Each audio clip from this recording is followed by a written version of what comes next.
Hello, everybody. Welcome to this month's episode of OPSWAT Academy webinars.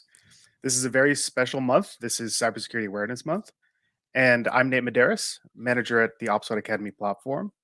I'm thrilled today to have as a guest speaker Irfan Shakil, the VP of Training Certifications. Irfan, do you want to introduce yourself and tell the audience a little bit about your experience in the industry? Nate, first of all, thank you for having me today. And I'm so excited to be the part of this enlightening webinar today. And I'm so excited to see all of you guys here. And as Nate said, that my day job is to manage the training and certification services department at OPSWAT, where I deal with creating new engaging cybersecurity training program to educate our audience on the critical infrastructure cybersecurity.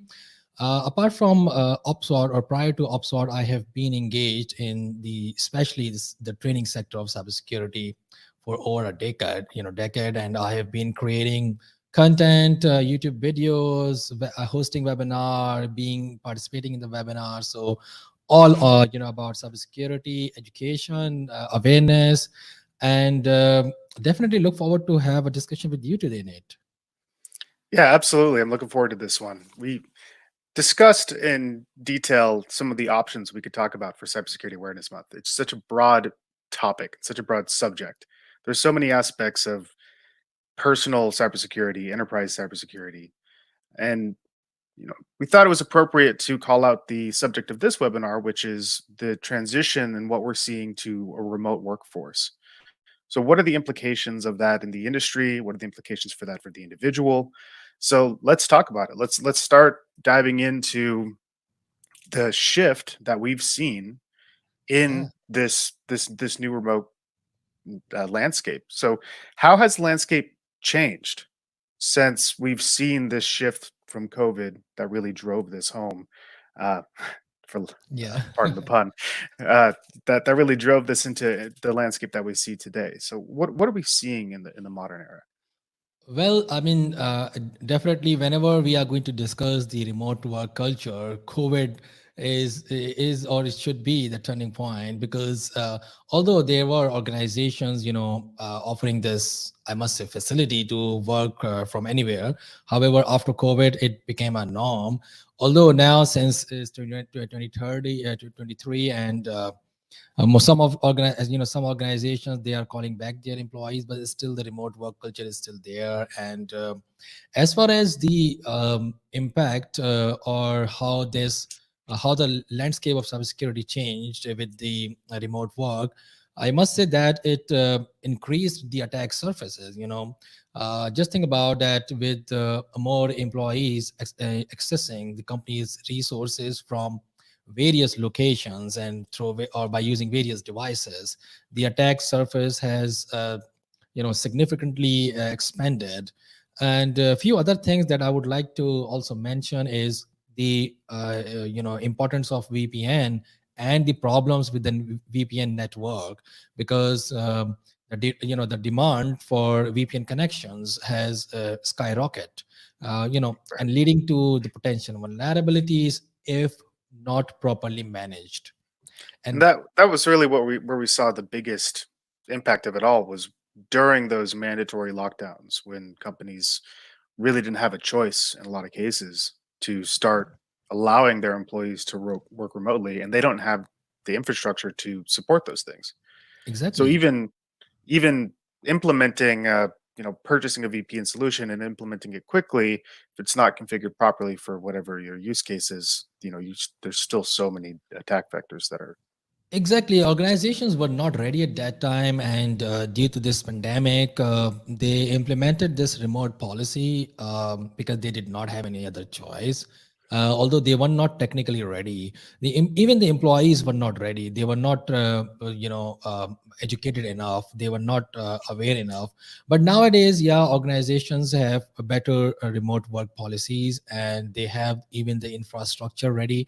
However, still, uh, the cyber attackers they go after the remote workers because they are the easiest target. yeah. I want to talk about that for a little bit. So we obviously had that big surge of vulnerability when people were first forced to work from home. Now we've kind of reached a point where work from home is more prevalent than it was before the pandemic. Obviously, not as much during. So, what kind of what kind of statistics are we looking at here? How much of the workforce is still working from home after that initial transition? How much are companies being lenient with this? Does the hybrid model come into effect here? Because now, you potentially are still needing to adhere Yeah. to all of those remote work security policies, even if it is just a few days. It doesn't eliminate those vectors. So what's the sense of it today? What are some numbers that we could look at? Yeah, I mean, see, remote work definitely increased or expanded the attack surfaces, and increased the challenges for the organizations to manage, especially the cybersecurity side. However, it has several advantages as well, especially hiring or the option to hire talented people across the world. Opens many doors, like you can get the best talent, maybe somebody sitting in Asia, someone in Europe. So regardless of geographical boundaries, you can hire, meaning that this pandemic, after COVID-19, hiring remote worker is of course not organizations are not forced to hire or to have a remote work policy, but now they are doing this deliberately, because they get best resources. And it's so as far as stats are concerned, there are approximately 12 or 13% still full-time employees work from home even in this year 2023. And It's a as I significant number. said, yeah, a significant number. And I can see the advantages, like you can get a bigger pool of talented people, and then you can hire from anywhere you want. So yeah, advantages are still there. However, I would like to also emphasize on the dangers of hiring remote workers, especially since we are having this discussion Yeah, this cybersecurity. the cybersecurity discussion. We just needed to set the stage, set the landscape, because to a lot of people, a lot of industries, now that the bans have been lifted, we're relatively back into normal society now, and nearing the end of 2023. Uh, a lot of people don't feel that same impact, but this is something that is sticking with the remote work society, Yeah. the remote work from home policies that a lot of companies are having. So those perpetuate the vulnerabilities and the challenges that were discovered when that first implemented. So in today's cybersecurity awareness, let's talk about that. What are some of the primary? We've talked about these threat vectors.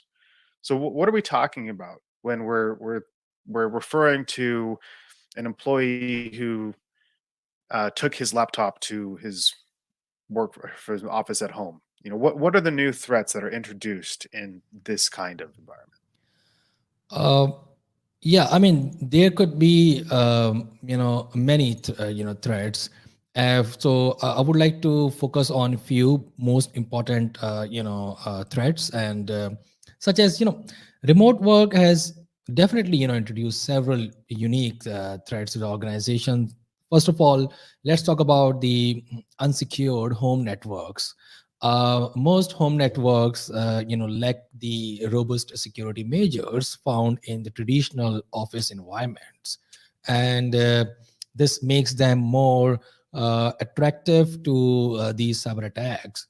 And one more important thing is using the personal devices. So many remote workers use their personal device for work, which might not be updated regularly, or might not Right. have the adequate, security software, and exposing these devices, to vulnerabilities. Yeah, and I However, remember even yeah, before COVID, the BYOD culture, the bring your own device culture, was really picking up steam right yeah, around that 2021 2020 era, right before the pandemic. And a lot of these employees from these companies were opting to use their own devices. And that was introducing all kinds of new security challenges because all of a sudden, these admins don't have the same control over these devices Yeah, that they yeah, used to. And now you compound that with these employees are not only using a device that's more difficult for a security professional to secure, but a network that's more difficult yeah. for a security professional to secure at the same time. Definitely. And one more aspect, Nate, and it's a very important aspect, which for me especially, and again, it's not related. It's not just related to the remote worker. I mean, be as you said, that bring your own device. Just think about the physical security. People now they love to go out. They would like to work sitting in a cafe or a coffee shop, or maybe somewhere near the beach. And just think about Right. that. These devices, if stolen or accessed, even let's say if you are sitting in your house, or I can think be I think you accessed made by, yeah, I think you made a good point. I think the work from home culture, the home should be in quotes. yeah. But even one more thing, let's say if you are sitting in your house, and your device being accessed by someone from in your home, your siblings, your spouse, and again, it's an unauthorized access. Right. I mean, and there's so many things that even Microsoft does to make your life easier that isn't necessarily conducive to a secure environment. You plug your laptop in to or connect it to a new Wi-Fi. First thing it asks you, do you want this device to be discoverable by other devices on your network? You're sitting Yeah. in your own house. You're sitting in your own home. You click yes, that's fine. And then at the same time, you set your passcode to 12345, and you're you're looking at something that wouldn't really pass a lot of compliance checks. Yeah, definitely. And sometimes, since you're using your own device, you have the administrative rights. And sometimes people, unconsciously they download this malicious program, unapproved software, for example, or any other third-party software which contains malware. So this is again very common. So organizations, if you're using your personal device to work, it's very difficult for your organization to keep on, checking your device, and to fully implement the organizational security policy. So these are Right. some. There are other challenges as well, but these for me these are the primary challenges. Yeah, if we start getting into the BYOD aspect versus the remote network aspect, this could be a 5-hour webinar talking about all the different compliance challenges Yeah, and everything. exactly. So I think let's try to single out a specific element of this, and let's talk a little bit more about those networks, about the actual networks that the home user is using, because from a compliance standpoint, if I'm using my work laptop, a laptop provided by me, provided to me, sorry, by my company, and I'm using this remotely, Uh-huh. then all of a sudden, all of these resources that I normally could access easily within the traditional firewall, within those network bounds, I now have to access remotely. Yeah. S- So I have to deal with remote connection software. And you mentioned VPN early. So can you talk a little bit more about what the potential risks of using something like a VPN is? Is this, are there other alternatives? Is there, we see so much cloud infrastructure now. Is that eliminating a lot of these risks? Is that putting that into a new trajectory because it's not even relying on those local networks anymore? Like, what's the general scope of this when we're talking about these I remote mean, networks? I mean, either at the end of the day, it depends on the organization and their internal policies. Either they are enforcing using the VPN to connect to the office environment, or they are using the cloud services to let the employee upload all the data on a cloud. However, see, technologies itself are not that vulnerable. I mean, VPN, of course, there are some vulnerabilities. Cloud services, of course, there are some vulnerabilities. But these cloud services, providers, the VPN providers, they are very proactive and they often fix their vulnerabilities. The real vulnerability lies in the human. So Mhm. sometimes what happens that we do not properly configure either it's a VPN or a cloud services. So the attackers, they often utilize the misconfiguration. They often exploit these configurations. So either you're using cloud services, either or you're using the VPN services. If it's not properly configured, then you will definitely get hacked. So Right. the important aspect here is educating your employees. So they employee must be able to see the anomalies in the network. They must be able to detect suspicious activities, and they must know the proper security policies, how to implement or how to work, how to follow these security policies.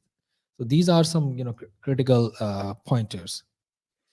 Yeah, we brought it up on the show before, and I think this is a really good example of how introducing a VPN can cause more threat vectors.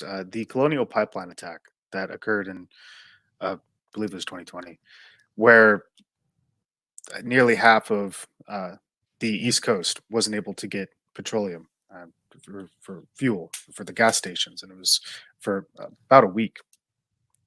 And the source discovered in the reports was that there was a they shut down the OT systems because the overlying IT infrastructure was breached. And the way that that was breached was there was a password that was leaked for VPN connection for one of the admins.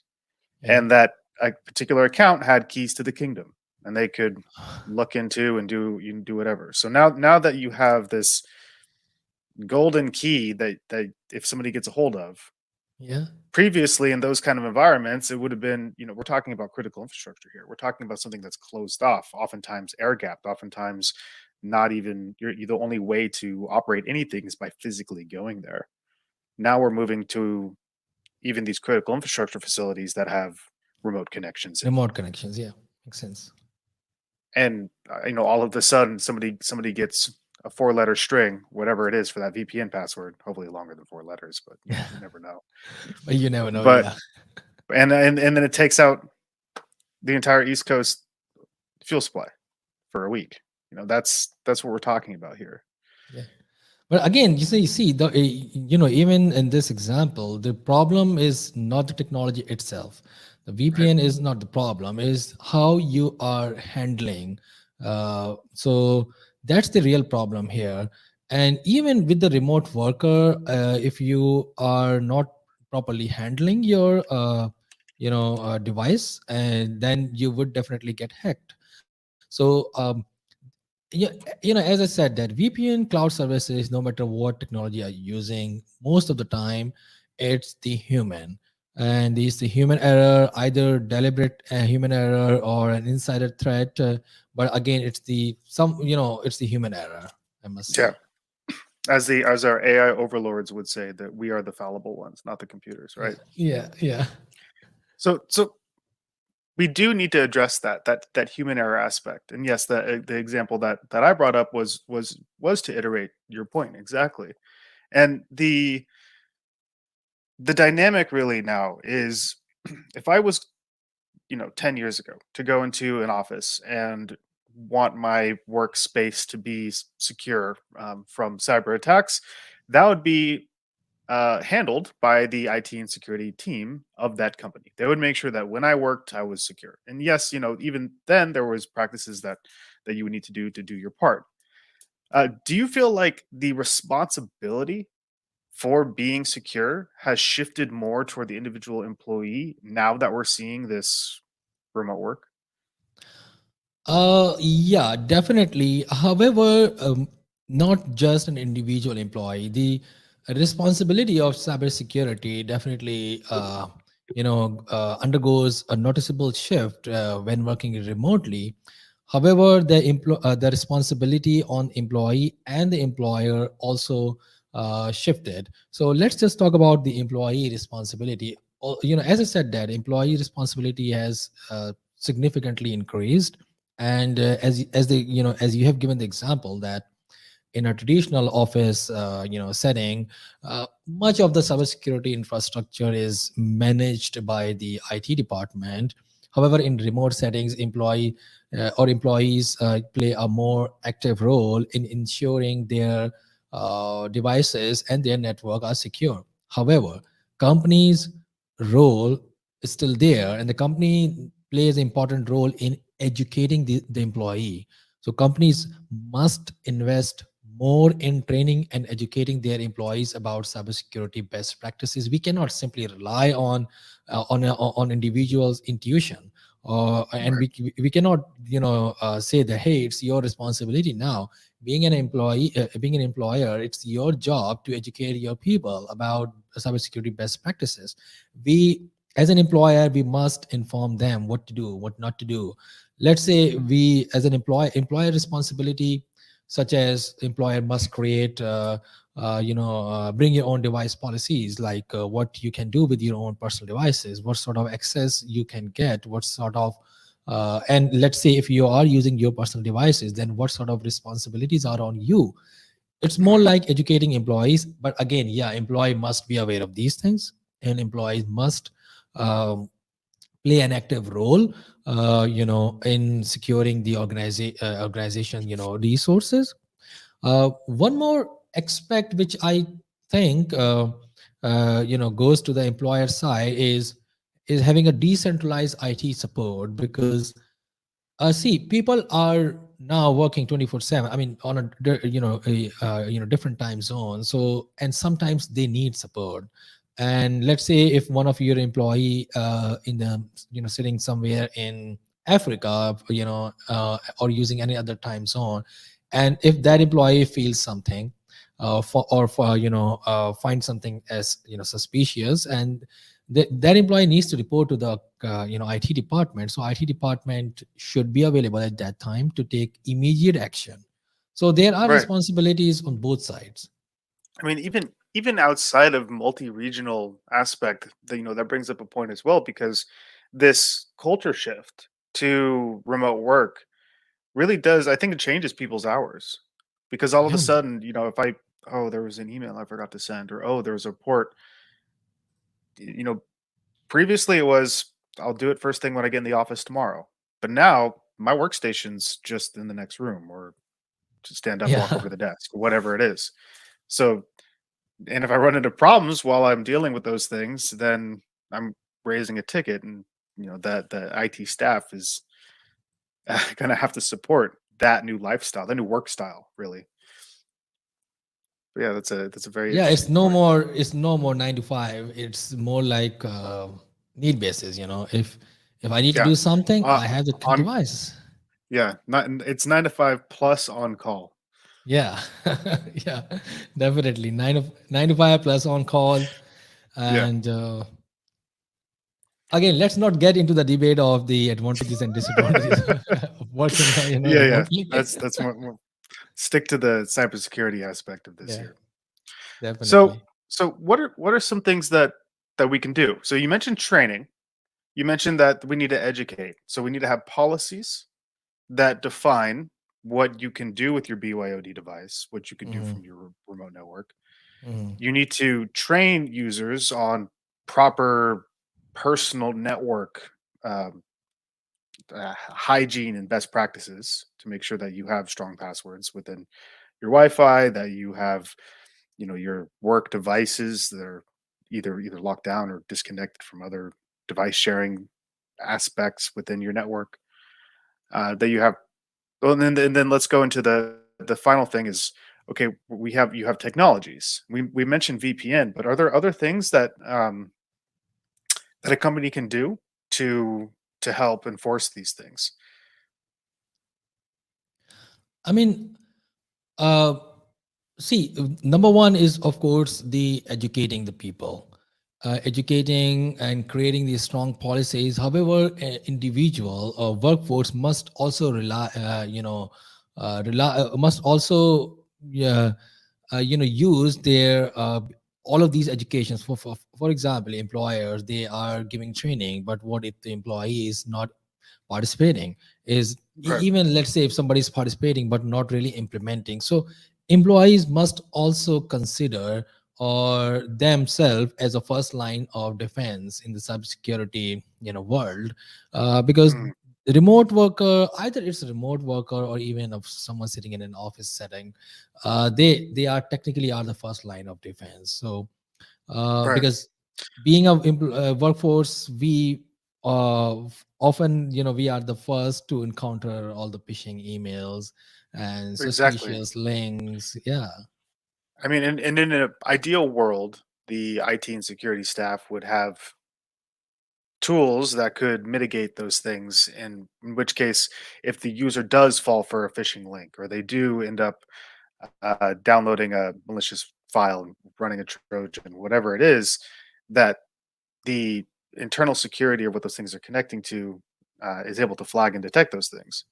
And there are all kinds of tools like that. OPSWAT, for example, has its Meta Access tool, which can do compliance checks, things that are really relevant to a BYOD device, such as device encryption.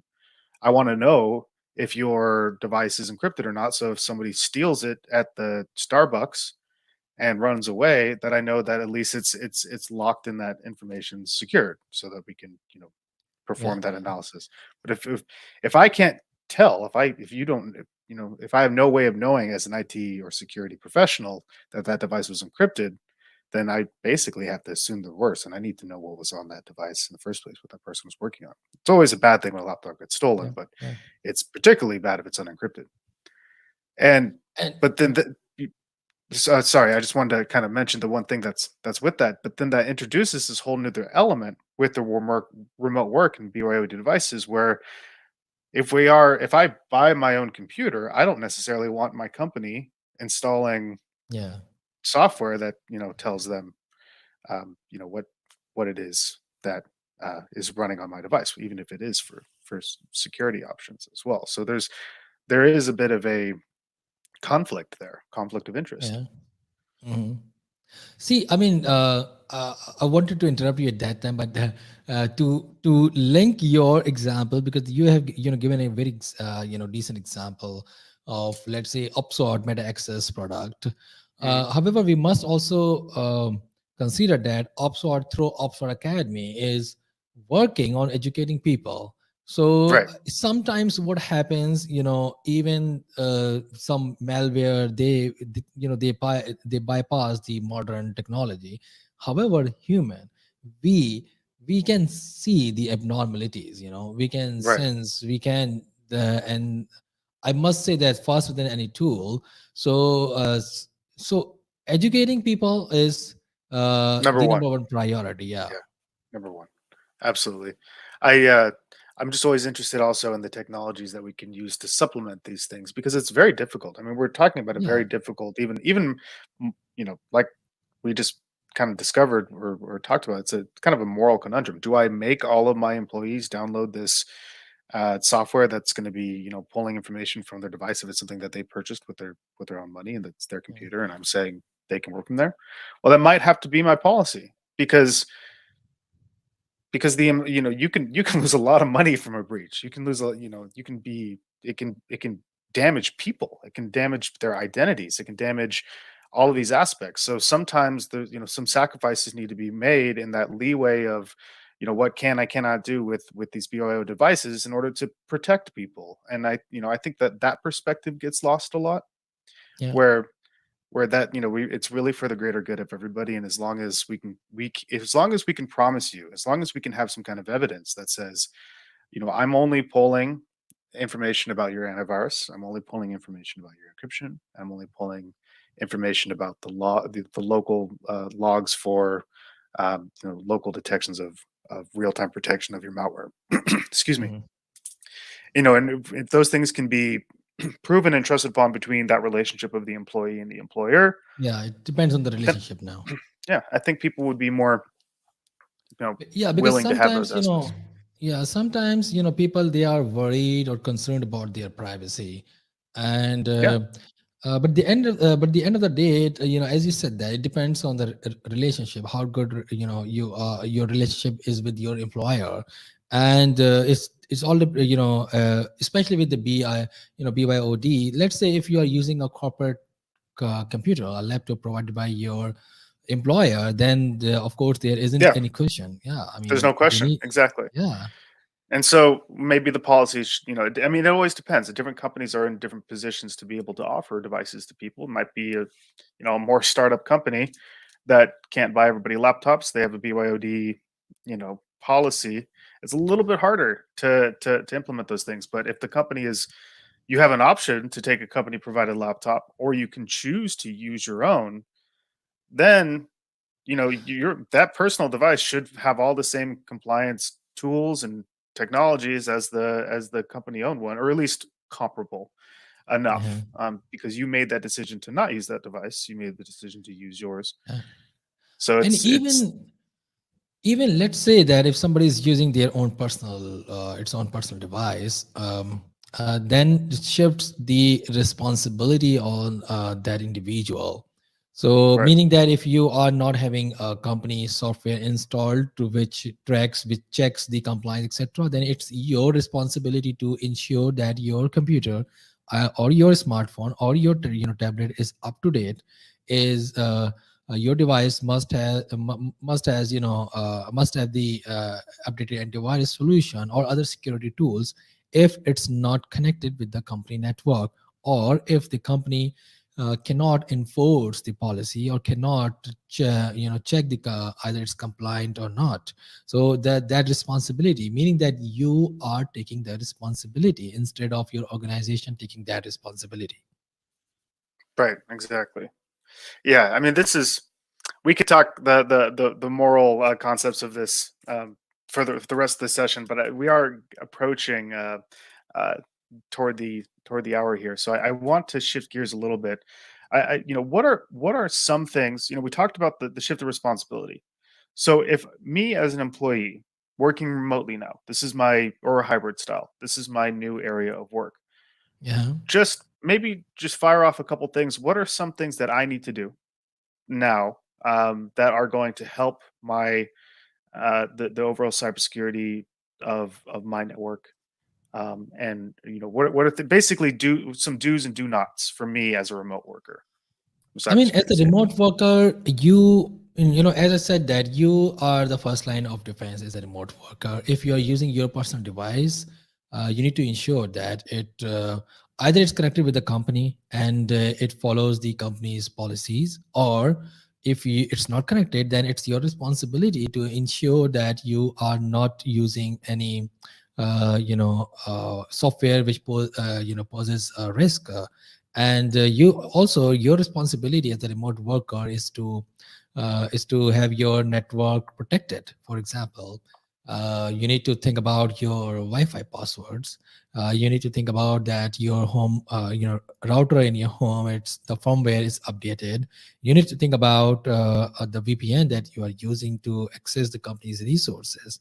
And then you also need to in this scenario, you act as a data stewards, and remote workers, let's say, handle company data daily.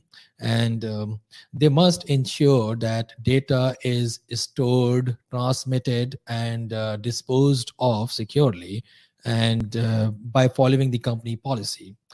And other responsibilities, or other do's that a remote worker must do, is keep on learning, because cybersecurity landscape is ever evolving. I mean, you need to stay current, you need to stay updated, you need to learn, you need to be proactive to see what's happening in the industry, what sort of challenges are there, what sort of recent attacks. For example, when the attacker, they launch, let's say, a phishing attack, they sometimes, if it's not a spear phishing, then it's common, and you can read online that, hey, this similar email is spreading across the internet, and you need to be aware of this. So these are some do's that you must do. However, one more important thing is, since you are responsible, you must report whenever you find something abnormal, whenever you find that, hey, I might have been compromised Yeah, already. It is, even if you're not sure. Yeah, even if it's yeah, not sure, even if you are not yeah, sure, you must report it to the IT or the security team in your organization. Let them investigate, let them do right. their job. However, if you If you think, if you are suspicious, just report. Yeah, those are some absolutely great things. I mean, secure passwords, keep training. Good practices. What you connect to. We mentioned that Yeah, earlier. If you're yeah, looking to connect to a Wi-Fi at Starbucks, be very cautious of what you're actually doing on those networks. There can be devices listening for you. If your network has a weak password key, update those keys to make them more strong, so people can't guess and snoop in on your network back home. Those are some very simple things, and then outside of the standard things you have to do, whether you're remote or not, with mhm. identifying phishing attacks with emails and those other elements. Make And sure that, yeah, those few other passwords are safe things. for Yeah, VPNs too. few other things. I mean, personally, I am a firm believer that you should never use an unsecured Wi-Fi. Like, Yeah, I mean, I don't encourage, I don't I don't want people to go to the Starbucks and use the Starbucks Wi-Fi, or go to the nearest airport and use the Wi-Fi there. If it's not necessary, I would suggest to avoid, because you do not know that somebody sitting in that same Starbucks might be sniffing your data, and you do not even know that it's a valid Wi-Fi, or you are connected or connecting to a rogue Wi-Fi. So right. there are these attacks are also there. So for me, again, as I said, that I'm a firm believer that you should never use the public Wi-Fi. And for those who may not be familiar in the audience, I did get a question here about rogue Wi-Fi question mark. That is when an attacker spoofs the name of a particular network and also broadcasts that as well. So you can have Texas Airport Wi-Fi as the name of the Wi-Fi, but somebody else is broadcasting their Yeah. own from personal device that with the exact same name. You connect to the wrong one. Sure, it might be on a mobile connection, forward out to the internet, but now they're just tracking everything you're doing, and what they want to Yeah. catch is any information that you're sending, like passwords, credit card information, uh, you know, I mean, it's any it's it's sensitive info. rogue Wi-Fi is a classic example of the man in the middle attack. So somebody Right, sitting between you and the router and acting as a router, broadcasting, the SSID, saying that, hey, I am the Wi-Fi. Hello, I'm the Wi-Fi. I'm free. Just connect. Use the free internet. And when you see, hey, free internet, so when you connect, all of your information goes through that attacker computer. So it's a classic right. example of man in the middle attack, and it happens. And if somebody's really out to really out to trick somebody as well, you could do the exact same thing with the home network. You could do the same thing with any network. You could be sitting at your house and somebody could be targeting you for whatever reason. Maybe they know you're an accountant for an important firm or whatever it is. They get somewhere within the facility or maybe drop a device while you're away or at work that broadcasts the same SSID as that network, because they can see it. If they're just walking by the house with their phone looking for Wi-Fi networks, they can see what your network is. Put something with the same name, drop it by Yeah. there, make it no authentication. Sometimes your devices will ask you, "Are you sure to connect to a network that doesn't require authentication?" Some people just, they hit allow for all the notifications on their phone anyway. They don't really think about it, and all of a sudden now Because you're, we love free things. yeah, exactly. Free Wi-Fi. So, we're running out of time here, Irfan. I do want to talk a little bit about the future. So, Uh-huh. what are we going to expect? What do you foresee that we're going to see as far as the prevalence? First of all, what do you see for the prevalence of work from home in the future? Do you think we're going to be reined back in to more of how we were pre-COVID, working from the offices, or do you see the work from home and hybrid model expanding in the future? That's my first question for you. I mean, for me, I believe that the corporate networks, I mean, that big organizations, they might not support the full remote work. However, hybrid, yeah, because see, hybrid, working hybrid is now considered as a perk. And organizations, they are now advertising. Let's say if there is a job Advertising, opening, yeah. they say advertising that it's a hybrid, meaning that 3 days you need to come to the office, the rest of the days you can stay at home. or stay wherever you want. So it's a perk now. However, small medium enterprises, especially startups, they will continue supporting this remote culture. And even, I can see that there are so many startups, they are raising funds, but they do not have a proper office setup. The entire team is fully remote. So, and Yeah. it's happening, and for me, or according to me, it's going to happen, this Yeah. way. So hybrid I plus remote. Yeah, I completely agree. I think that at least for the foreseeable future, we're going to at see least, yeah. this maybe stay around the way it is now or potentially grow more because, like you said, it is something that people are advertising. Whether that how much of a hybrid somebody is, do they go in the office once a month or do they go in the office 3 times a week? I guess technically that's both hybrid. Hybrid, Um, yeah. so so so it's kind of, there's some leeway there for how much remote work we're talking. Yeah, Uh, and it but also, with yeah, and it also depends on the nature of your job. right. Sometimes you are required there, sometimes you don't. So it depends. So with that said, that we do see that this is sticking around. Do you see that this is going to make any significant changes in the foreseeable future for how cybersecurity is approached within organizations? Is this going to be a massive policy shift in order to accommodate this new work style? I believe that organizations have already adopted the policies, to support remote worker. What I can sense is, of course, it's a continuous learning even for the organizations. So it Mm, might evolve, and however, the policies are still are already there. So let's say if you're working remotely, most of the organizations, they have these cybersecurity policies for the people who are working remote. And what I can see, based on the new attacking vectors, they might introduce new policies, they might alter the existing policies. So it all depends on the attacking vectors. For now, yeah, it's an evolution. So we are evolving.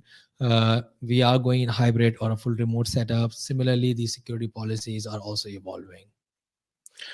So, what do you think is the weakest link of that evolution process? Where, the organization moves, the end user transitions. Having proper cybersecurity means that every part of your chain is progressing alongside every other part of your chain. If any one of those areas stays weak, the entire thing breaks. The weakest link. I So, mean, which of those do you think do you see having the hardest time? there is a saying in the cybersecurity domain that human are the weakest link, Yeah, and humans. in cybersecurity chain. And no matter how strong your policies are, no matter how strong or how smart tools you are using, if it's not properly managed, if your workforce, they are not properly following the policies, uh, so at the end of the day, the weakest link is again human. However, my opinion says that, yeah, human, they are this weakest link in cybersecurity, but they are also the first lines of defense if So, what trained what can properly. we do? What can we do to train them properly? What are some methods that we can do to shore up that weakest link? I mean, first of all, we all know that organizations, they are using security awareness training. I mean, they are enforced to do this because of the compliant requirement, etc. But are your workforce really taking these trainings seriously? We need to test this. We need Right. to we need to create the engaging cybersecurity awareness or training content. Nobody wants the boring PowerPoint slides and MCQs. They want to learn, but in an engaging way, through games, through challenges. So first of all, we need to change the way we train our employees. We need to adopt more user friendly and engaging way to train our employees. We need to do a lot of fun activities and hosting CDF in the organization. Let's say this cybersecurity awareness month. I know that so many organizations, they are hosting many CDFs and they are awarding their employees, but still I do not see this on most of the organizations. There are only few they are doing this. So we need to Right. create more engaging content. We need to engage with people. We need to ensure that they are participating. We need to also judge the KPIs of all the cybersecurity awareness training. So yeah, incentivize, give them incentives. So let's say if if somebody is reporting suspicious activities, or let's say if somebody is not failing in a phishing test, give them something, a gift. Right. So encourage them. There are many ways, many tools to encourage your employees to take part in the security awareness training, not just take part, to take it seriously. Great. I think that is an excellent standpoint, and that's something that we in the training field of OPSWAT really like to adhere to. We love to encourage all of you that are on the call to visit OPSWATacademy.com. You can learn a lot about these threat vectors from anything from mundane devices like USBs, all the way from network-oriented attacks through proxy servers. You can Yeah. find all kinds of topics on OPSWATacademy.com. We highly encourage you to go and enroll if you haven't. This has been a great session, Irfan. I think we covered a lot of excellent topics relating to remote work in the modern industry. And thank you, everybody, for joining. We'll see you next month. Great. It was interesting. Thanks, Nate. Thanks for having me today. Take care, guys.